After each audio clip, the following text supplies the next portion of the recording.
अस्सलाम वालेकुम नाज़रीन, आप यूट्यूब चैनल देख रहे हैं। मैं इमरान खान हूँ। सबसे पहले बात करते हैं खैबर पख्तूनख्वा में जो सेनेट इलेक्शन होने जा रहा है उसके हवाले से। खबरें मेरे पास और भी हैं। पहले पाकिस्तान तहरीक इंसाफ ने अपने उम्मीदवारों से कहा कि हम बिला मुकाबला इलेक्शन लड़ने की तरफ जा रहे हैं और हमने 6 नाम फाइनल कर लिए हैं। यानी 4 बंदे वो जितवाना चाह रहे हैं मखसूस इन नशिस्तों के ऊपर। ये जो जनरल नशिस्तें हैं, पीटीआई को लगता है कि पीटीआई की उनमें से 7 में से 4 जीतेंगे। तो 4 ये ले रहे हैं, 1 वो ले रहे हैं खवातीन की और 1 ले रहे हैं टेक्नोक्रेट की। तो उन्हें लगता है कि वो 6 जीत सकते हैं।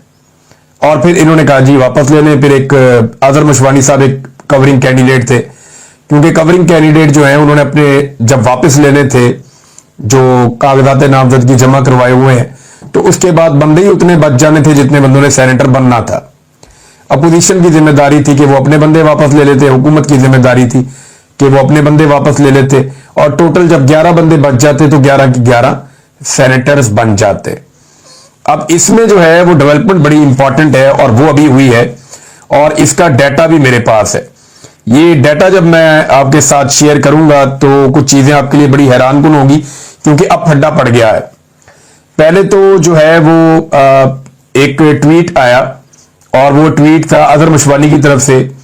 ये बरतानिया में मौजूद हैं, पाकिस्तान तहरीक इंसाफ के सोशल मीडिया एक्टिविस्ट हैं, इमरान खान साहब के नौजवान साथियों में से एक। तो अजहर मशवानी साहब ने कहा जी कि ठीक है, मैंने पार्टी की हिदायत पे वापस ले ली अपने कागजात नामजदगी। एक फॉर्म भिजवाया था, इन्होंने फुल करके वापस दे दिया। तो लेकिन उन्होंने कहा मुराद सईद के बाद अगर सबसे ज्यादा किसी का हक बनता है तो अजहर मशवानी साहब ने दावा किया कि वो हक पाकिस्तान तहरीक इंसाफ की जानिब से जो इरफान सलीम साहब हैं उनका हक बनता है, उन्हें फिर मौका मिलना चाहिए। तो वो इरफान सलीम साहब के बारे में इतला आ रही है कि वो डट गए हैं और उन्होंने कागजात नामजदगी वापस लेने से इनकार कर दिया, और उसके बाद जो बाकी कवरिंग कैंडिडेट्स हैं वो भी खड़े हो गए हैं। तो अब बिला मुकाबला वाले मामले में एक दफा फिर कटाई पैदा हो गई है। एक तरफ पाकिस्तान तहरीक इंसाफ की जो सूबाई हुकूमत है या अली अमीन गंडापुर है वो मुआहदा कर रहे हैं, और खैबर पख्तूनख्वा में सेनेट इंतखाबात बिला मुकाबला कराने पर हुकूमत और अपोजिशन के दरमियान आम पेशरफ्त सामने आ गई है।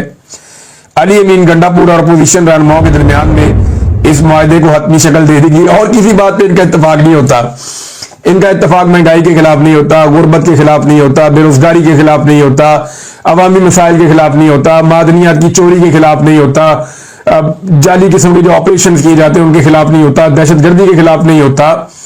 किसी मामले पे इनका इत्तफाक नहीं होता। लेकिन जब मिल बांट के खाने का मौका आ जाए या सीटें एक दूसरे को बांटनी हो, वहां इनका इत्तफाक हो जाता है। बहरहाल अपोजिशन और हुकूमत के बीच में इत्तफाक सामने आ गया है और हतमी शक्ल दे दी है। फार्मूले के तहत 5-6 का फार्मूला है। 6 सीटें जैसे कि मैंने आपको बताया पीटीआई लेना चाहती है, 5 सीटें अपोजिशन को मिल रही हैं। लेकिन पाकिस्तान तहरीक इंसाफ के अंदर एक डाटा गर्दिश कर रहा है, और उस डाटा के अंदर ये शो किया गया है कि पाकिस्तान तहरीक इंसाफ सिर्फ 5-6 सीटें नहीं 9 सीटें जीत सकती है। अब ये तहरीक इंसाफ कैसे कह सकती है कि वो 9 जीत सकते हैं? तो सिचुएशन आपको अपने सामने रखनी पड़ेगी कि एक्चुअली सिचुएशन है क्या। जब आप सूरत हाल देखेंगे और सीटों की तादाद गिनेंगे, फिर आपको आइडिया होगा कि किसको कितनी सीटें मिलेगी, और क्या ये दावा पाकिस्तान तहरीक इंसाफ के लोगों का ठीक है या गलत है। तहरीक इंसाफ के लोग ये कह रहे हैं कि क्योंकि हम ज्यादा सीटें जीत सकते हैं तो हमें कम सीटों के ऊपर समझौता नहीं करना चाहिए। हम अपनी 3 सीटें दे रहे हैं किसको? अपोजिशन को। ये जो पीडीएम की जमातें हैं, पीटीआई, उन्हें अपनी 3 सीटें दे रही है बकौल पाकिस्तान तहरीक इंसाफ के अंदर। जो लोग तनकीद करने वाले हैं वो ये कह रहे हैं। अब वो ये दावा कैसे कर रहे हैं, मैं आदादो शुमार आपके सामने रखता हूं। टोटल जो है ना वो 53 की तादाद है जो अपोजिशन की है। 53 अपोजिशन के लोग हैं, जबकि जो हुकूमत के लोग हैं उनकी तादाद है 19 जमा 19 जमा 18 जमा 18 जमा 18, ये 92 है जी। एक 92 और एक 53। तो 92 और 53 को अगर आप मिलाएं तो ये टोटल 145 बन जाते हैं जो अरकान असेंबली है। अब इसमें जो फार्मूला लेकर आए पाकिस्तान तहरीक इंसाफ के दिमाग, वो ये कहते हैं कि हम 5 सीटें जीत सकते हैं सेनेट की, और वो 5 सीटें वो हैं जो जनरल नशिस्तें हैं, जबकि पीटीआई जो है उनकी क़यादत ये कह रही है कि जी हम 3 जीत सकते हैं। तो ये 2 सीटें अपोजिशन को क्यों देना चाहते हैं, ये है सबसे बड़ा सवाल। पार्टी के जो लोग तनकीद कर रहे हैं, जो डट गए हैं, वो ये कहते हैं कि 92 सीटों में से हमारे 2 जो टॉप के उम्मीदवार हैं वो 19 सीटें लेकर पहले नंबर पे आ जाएंगे, और वो दोनों तो बन गए सेनेटर। इसी तरह जो अपोजिशन के भी 2 जो टॉप के उम्मीदवार हैं वो 19 सीटें लेकर बन जाएंगे सेनेटर। तो अपोजिशन के पास पीछे बच जाएंगे 15 वोट, और हुकूमत के पास पीछे बच जाएंगे 54 वोट। तो हुकूमत अपने अगले 3 उम्मीदवारों को वोट दिलवा सकती है 18, 18 और 18। इस तरह हुकूमत के 2 उम्मीदवारों को पड़ जाएंगे 19, और 3 उम्मीदवारों को पड़ जाएंगे 18, 18, 18 वोट। तो उन्हें लगता है कि उनके 5 सेनेटर बन जाएंगे, जबकि अपोजिशन के 2 उम्मीदवारों को पड़ेंगे 19 वोट, क्योंकि 19 वोट चाहिए सेनेटर बनने के लिए, और एक अपोजिशन का उम्मीदवार जो बाकी बच जाएगा उसके हिस्से में रह जाएंगे सिर्फ 15 वोट। लिहाजा उसके पास क्योंकि 3 वोट कम होंगे हुकूमती उम्मीदवारों के मुकाबले में, तो वो नहीं जीत सकता, वो रह जाएगा। और जो पाकिस्तान तहरीक इंसाफ है वो 5 नशिस्तें जनरल सीटें जो हैं सेनेट की वो जीत सकती है। लेकिन पाकिस्तान तहरीक इंसाफ को डर इस बात का है कि उनकी जमात में लोटे बन जाएंगे, और उन्हें लगता है कि उनके लोग बिक जाएंगे, और इनके लोगों को खरीद कर जो अपोजिशन है वो सारा इलेक्शन खराब कर देगी, और फिर इलेक्शन की सूरत हाल ये बन जाएगी कि कामयाबी नहीं मिलेगी बल्कि उल्टा काम हो जाएगा। सिर्फ इस डर की वजह से कि इनके एमपीएस को खरीद लिया जाएगा, इस डर से पाकिस्तान तहरीक इंसाफ, साथ है ना, इसमें से 4 हम ले लेते हैं, 3 आप ले लें, लेकिन यहां पे अपोजिशन की 2 सीटें बनती हैं, ये वो लोग कह रहे हैं। अब आ जाएं आप खवातीन की नशिस्त, और जो एक नशिस्त बनती है, 2 सीटें हैं, 2 खवातीन की हैं और 2 टेक्नोक्रेट्स की हैं। इनका फॉर्मूला एक जैसा ही है। इसमें एक उम्मीदवार को कम से कम 49 वोट चाहिए जीतने के लिए। अब पाकिस्तान तहरीक इंसाफ के पास अगर होते 98 तो वो 2 सीटें बड़े आराम से ले लेते, लेकिन तहरीक इंसाफ के पास कितने हैं 92, जबकि अपोजिशन के पास कितने हैं 53। तो जहां पे अपोजिशन अपना एक सेनेटर बना सकती है और हुकूमत भी अपना एक सेनेटर बना सकती है, खवातीन में भी और टेक्नोक्रेट में भी। लेकिन एक अजीबोगरीब सूरत मैं आपको और बताता हूं, ये भी कुछ लोग दावा कर रहे हैं कि जो सेकंड और ये प्रायोरिटी होती है, एक तो ये जितने भी लोग वोट डालते हैं सेकंड प्रायोरिटी का वोट भी डालते हैं, उसकी भी एक परसेंटेज काउंट होती है। तो कुछ लोग दावा कर रहे हैं यहां पे शायद कोई दाव लग जाएगा, लेकिन मुझे नहीं लगता कि यहां दाव लग सकता है, लेकिन वो ये दावा कर रहे हैं। और पीटीआई के लोग कहते हैं जब हम ज्यादा सीटें जीत सकते हैं, यानी हम 6 सीटों पर क्यों इन्हिसार करें, जब हम 8 सीटें भी जीत सकते हैं, 7 सीटें भी जीत सकते हैं, हम 9 सीटें भी जीत सकते हैं, उनका यह दावा है। अब ये कैलकुलेशन उन्होंने कैसे की है जो मुझे समझ आई, या जो उनके पास गर्दिश कर रही है चीजें, ये मैंने आपके सामने रख भी दी, आप देख भी लें। लेकिन 6 नहीं तो 7 सीटें तो पाकिस्तान तहरीक इंसाफ जीत सकती है। लेकिन तहरीक इंसाफ डरी हुई इस बात से है कि उन्हें लगता है कि उनके बंदे खरीद लेगी पीपल्स पार्टी या पीएमएलएन या फजल रहमान या बाकी लोग, या एस्टेब्लिशमेंट दबाव डालेगी डंडे के साथ, और फिर इनके सेनेटर मजीद कम हो जाएंगे। उल्टा काम ना हो जाए कि कहीं अपोजिशन 6 जीत जाए और पीटीआई 5 पे रह जाए, या पीटीआई के बाकी सेनेटर भी फारिग हो जाए। अच्छा, इसमें पीटीआई के अंदर कुछ लोग कह रहे हैं, और उन्होंने बाकायदा खुलकर यह बात की है मेरे साथ। उन्होंने ये कहा जी हमें अपोजिशन की जानिब से कुछ ऐसे सेनेटर बनाए जा रहे हैं बिला मुकाबला में जो बहुत पैसे वाले हैं, और वो जितना पैसा खर्चने के लिए तैयार हैं। यही वजह है कि हमें लगता है कि हमारे लोग भी शायद कंप्रोमाइज हुए और वो बिला मुकाबला वाले ऑप्शन की तरफ गए हैं। हमें मुकाबला करना चाहिए और अपने ज्यादा सेनेटर्स बनवाने चाहिए। बहरहाल ये एक खेल है जो वहां पे चल रहा है, मैंने आपके सामने रख दिया, बाकी चीजें होंगी तो शेयर करूंगा आपके साथ। लेकिन ये मुझे लगता है कि पाकिस्तान तहरीक इंसाफ अपने लोगों को मनवा के उनसे कागजात नामजदगी वापस करवाने में कामयाब हो जाएगी। कुछ इक्का दुक्का लोग अड़े हुए हैं, अब देखते हैं कौन पीछे हटता है। मिर्जा अफरीदी की सीट को लेकर पार्टी के अंदर बड़ा रोला पड़ा हुआ है, सोशल मीडिया पे भी हर तरफ भी लोग ये कह रहे हैं कि डंडे सोटे खाए कारकुनों ने, आम लोगों ने, बेचारों ने, और एक सरमायादार आया और आकर सीट लेकर चला गया। तो ये बड़ी तकलीफ वाली बात है। नाज़रीन, एक और खबर है, ये बड़ी अफसोसनाक खबर है, और ये खबर है खैबर पख्तूनख्वा में, और ये है कि तहरीक इंसाफ के एमपी डॉक्टर हमीदुर रहमान की रिहाइशगाह पर कोई बम धमाके का वाकया पेश आया है मुबैना तौर पे, और ये अमन पासून ने इन्होंने बड़ा कलीदी किरदार अदा किया था। इस किस्म की कार्रवाइयां हो रही हैं। वो लोग जो अमन के लिए आवाज उठाते हैं, मुराद सईद ने भी इससे पहले कहा था कि अक्सर जो लोग अमन के लिए आवाज उठाते हैं या जो ऑपरेशन के खिलाफ जोरदार तरीके से आवाज उठा रहे हैं, या जो लोग अमन मार्चेस कर रहे हैं खैबर पख्तूनख्वा में, खासतौर पे कबायली इलाकों में, उनके ऊपर ड्रोन भेजे जाते हैं, उनके ऊपर अटैक किए जाते हैं, उनका कत्लेआम किया जाता है। मौलाना खान ज़ेब साहब को पिछले दिनों कत्ल किया गया, उससे पहले कुछ ऐसे आलिम दीन और भी कत्ल किए गए जो अमन के लिए आवाज उठा रहे थे और जरगे बुला रहे थे और इसके अलावा अमन मार्चेस कर रहे थे। तो अब इस तरह के वाकयात खैबर पख्तूनख्वा में जो अमन के लिए आवाजें उठती हैं, उनको निशाना बनाना मामूल बनता चला जा रहा है। नाज़रीन, मियां नवाज शरीफ साहब के हवाले से एक और खबर गर्दिश कर रही थी, और ऐसी खबरें बार बार गर्दिश करती रहती हैं। इनकी फैमिली का बड़ा तुर्रा इम्तियाज है इन खबरों के हवाले से। अरब न्यूज का एक स्क्रीनशॉट है, वो लिखते हैं UK list former prime minister Pakistan prime minister son as deliberate tax defaulter over 9.4 million pounds unpaid dues. वो ये कहते हैं जनाब के यूके ने लिस्ट कर दिया है साबिक वजीर आजम पाकिस्तान के बेटे को कि वो डेलिबरेटली यानी जानबूझकर टैक्स डिफॉल्टर हुआ है। एक तो होता है ना, टैक्स डिफॉल्ट हो गया, प्रॉब्लम हो गई, कोई दिवालिया हो गया, लेकिन उन्होंने लिस्ट कर दिया कि जानबूझकर ये टैक्स डिफॉल्टर बना है और 9.4 मिलियन पाउंड्स का इसने टैक्स नहीं दिया बरतानवी कवानीन का गलत फायदा उठाते हुए। बहरहाल ये इसके ऊपर पाकिस्तान तहरीक इंसाफ ने भी एक कमेंट किया है उनके ऑफिशियल पीटीआई के अकाउंट से, और पीटीआई ऑफिशियल लिखती है कि Nawaz Sharif son is officially international चोर totally living up to the family legacy. जो जैसी फैमिली थी वैसे ही वो काम कर रहा है नवाज शरीफ का बेटा भी।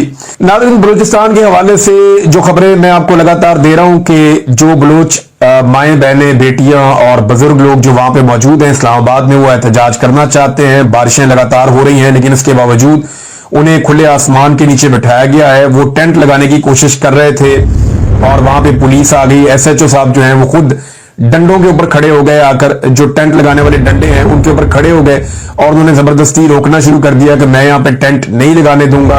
अपनी खवातीन को और बच्चियों को बचाने के लिए बारिश से वहां जो चंद मर्द हज़रात मौजूद थे वो बेचारे अपने हाथों के साथ टेंट उठाकर खड़े थे और वो कोशिश कर रहे थे कि जो खवातीन हैं वो भीगने से बच जाएं।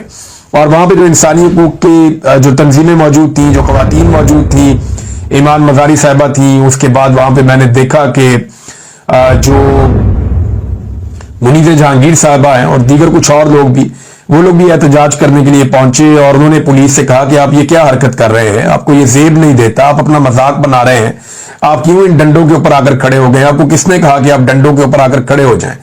और वो वहां पे टेंट लगवाने नहीं दे रहे थे। मुझे हैरत होती है कि लोगों पे तरस खाना चाहिए। ये लोग बड़े दूर दराज के इलाकों से आए, इनके मुतालबात जो हैं वो बड़े जायज हैं कि इनके जो प्यारे लापता हैं उनको मंजर आम पर लाया जाए, उन्हें अदालतों में पेश किया जाए। कई लोगों के जो प्यारे हैं वो कई कई सालों से लापता है और वो ढूंढते ढूंढते बेचारे थक गए हैं। उनकी जिंदगी भी ऐसे है जैसे जिंदा लाशें चल रही हैं। वो बड़ी तकलीफ में, बड़ी अजियत में है। मैं इस अजियत को, इस तकलीफ को जानता हूं। समीदीन बलोच साहिबा ने एक डाटा भी शेयर किया और बड़ा हैरानकुन डाटा है जो उन्होंने शेयर किया है। वो ये कहती हैं कि एक्स्ट्रा जुडिशियल किलिंग के वाकयात बढ़ते चले जा रहे हैं बलूचिस्तान में। खासतौर पे उन्होंने इस साल की बात की है कि पहले 5-6 महीनों में क्या हुआ। जनवरी में 9 अफराद को मावराए अदालत कत्ल किया गया, फरवरी में 15, मार्च में 15, अप्रैल में 21, मई में 26 अफराद और जून में 31 अफराद को मावराए अदालत कत्ल कर दिया गया है बलूचिस्तान में। और अब तक की जो इतलात है उनके मुताबिक पहले 6 महीनों में 117 अफराद को बलूचिस्तान जैसे सूबे में मावराए अदालत कत्ल कर दिया गया है। और साथ ही उन्होंने ये कहा कि at least 10 minors and 1 women were among the 117 extra judicially killed individuals in in the first half of the 2025। वो ये कह रही है कि इसमें कम से कम 10 माइनर्स थे, यानी जिनकी उम्रें जो मेजर नहीं हुए, जो नाबालिग बच्चे थे, 10 जो है वो माइनर्स थे, एक खातून थी। इन 17 लोगों में से जिन्हें मावराए अदालत कत्ल किया गया 2025 के पहले आधे साल के अंदर, और ये डाटा उन्होंने शेयर किया। दुनिया भर के अंदर ये डाटा देखा जाता है। पाकिस्तान के लिए इंतहाई अफसोसनाक सूरत हाल है मावराए अदालत कत्लों के हवाले से, और ये पाकिस्तान के अंदर एक लंबा ट्रेंड है। इसके अंदर बहुत सारी जो पुरानी तफसीलात हैं वो भी मौजूद हैं। मैं कुछ चीजें आपके सामने रख देता हूं। जब से पाकिस्तान बना ना तब से पुलिस मुकाबले यहां पे होते हैं, लेकिन जो ज्यादा पुलिस मुकाबले हैं वो शुरू होते हैं 1980 और 1990 की दिहाई में, जब पुलिस मुकाबले एकदम तेज हो जाते हैं। परवेज मुशर्रफ के दौर में भी पुलिस मुकाबले होते रहे, लेकिन वो जो पुलिस मुकाबले परवेज मुशर्रफ के दौर में हुए थे वो दहशतगर्दों के खिलाफ कार्रवाइयां की गई थी, और तब SIU और दीगर कुछ और ऐसे जो है ग्रुप्स बनाए गए थे, और वो फिर ये किलिंग करते थे और दहशतगर्दों को मारते थे। लेकिन मावराए अदालत कत्ल जो है वो पाकिस्तान में बड़े लंबे अरसे से जारी है। इनका जो अरूज है 1990 की दहाई में था, जब नून लीग की हुकूमत आई पंजाब में, तो उस वक्त शहबाज शरीफ साहब इस हवाले से बड़े बदनाम हुए। उनके ऊपर बहुत सारी स्टोरीज भी छपी। यहाँ पे बहुत सारे ऐसे पुलिस वाले थे जो सिंध में और पंजाब के अंदर पुलिस मुकाबले करते थे, जिनमें आबिद बॉक्सर का एक नाम है। कराची में एक बहुत बड़ा नाम था चौधरी असलम, इन्होंने बड़े पुलिस मुकाबले किए हैं। आबिद बॉक्सर और चौधरी असलम और इन जैसे लोग जो हैं ये इनकाउंटर स्पेशलिस्ट समझे जाते थे। आबिद बॉक्सर साहब ने बहुत सारे इंकशाफात भी किए। बाद में चौधरी असलम जो है उनका कत्ल हो गया। आबिद बॉक्सर पर कई मरतबा कातलाना हमले हुए। आबिद बॉक्सर जो है वो पाकिस्तान से बाहर भी बहुत अरसा रहे। उन्होंने शहबाज शरीफ के बारे में बहुत सारी बातें खुलकर बताई भी। ज़ीशान काज़मी कराची में इनकाउंटर्स के लिए बहुत मशहूर थे। 2024 में इनकी हलाकत हुई और एक बहुत बड़ा तनाज़ा भी पैदा हुआ था। कुछ और भी इनकाउंटर स्पेशलिस्ट थे कराची में, जिनमें से अभी एक DIG रिटायर हुआ है, जिसको आसिम अली जरदारी कहते थे कि ये अच्छा बच्चा है। तो वो जो अच्छा बच्चा है उसने भी बहुत तबाही फिरी है माजी में। अब इसमें जो पंजाब के अंदर और भी बड़े मशहूर लोग थे, राणा फारूक, तारक कंबोज, नवीद सईद और उमर विर्क, इनका भी नाम था पुलिस मुकाबलों के हवाले से। ये इनकाउंटर स्क्वाड बनाए गए थे, ये लोग उनका हिस्सा थे और ये पुलिस मुकाबले करते रहे। अब मैं इसकी बात इसलिए कर रहा हूं कि यहां पुलिस मुकाबलों की तादाद में एक मरतबा फिर इजाफा होना शुरू हो गया है। यानी इनके अपने कोड वर्ड्स होते हैं, ये अपने तरीके से चलते हैं, ये अदालतों के अंदर नहीं लेकर जाते, बारों बार पुलिस मुकाबला कर देते हैं। जब इन्हें ये कंफर्म हो जाता है कि ये शख्स मुजरिम है या ये जुर्म की दुनिया में जाता है, ये जुर्म करता है, तो ये फिर अपने तरीके से उसको सजा दे देते हैं। लेकिन ये पूरा सिस्टम या जो चलता है पूरा निजाम, ये एक अंडरवर्ल्ड की तरह काम करता है। इसमें डायरेक्ट जो है ऊपर से अप्रूवल ली जाती है और ये कहा जाता है कि ये बंदा माफी के काबिल नहीं है, इसको तो जान से मार देना चाहिए, और फिर उसे जान से मार भी दिया जाता है। ऐसे बहुत सारे वाकयात जो है वो मैंने बतौर रिपोर्टर भी कवर किए हैं। तभी PMLN का दौर था, और अभी भी पंजाब में गुज़िश्ता 1 सालों में एकदम इजाफा हुआ है। और खास तौर पे अब जो अटैक कर रही है, पहले CIA भी ये काम बड़े लंबे अरसे तक करती रही है।